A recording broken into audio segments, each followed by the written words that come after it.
The Fiscal Cliff is the name given to automatic budget cuts and tax increases that are set to go into effect at the end of this year. In other words, these are some of the major things that will happen come December 31st, 2012 at midnight. Number 1. $55 billion will be cut from our national defense.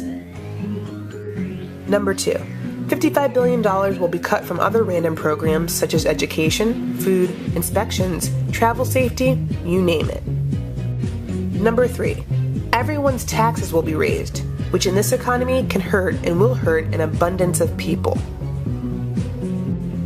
And number 4. The payroll tax cut will expire, meaning the government will take more money out of your paycheck. The rate will go from 4.2 to 6.2%. So what does that mean for you? For those of you with part-time jobs, the government is going to take more money out of your paycheck. On top of that, much of the aid given to colleges will be cut or dry up. Colleges and universities will lose some of the federal funding they receive for scholarships and research. Many grants will be cut, and the federal work-study funding will be reduced to 8.2. With all of that being said, currently Congress is trying to come up with a plan to make sure that these things don't come to pass come midnight of December 31st, 2012. The problem lies with our two-party system and how each, the Republicans and Democrats, want to solve the problem. They can't seem to compromise because they both believe the fiscal cliff should be solved different ways.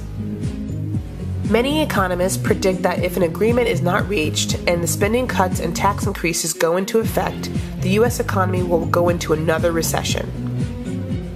And that's bad news for those of you who are graduating and are looking for a job in the near future.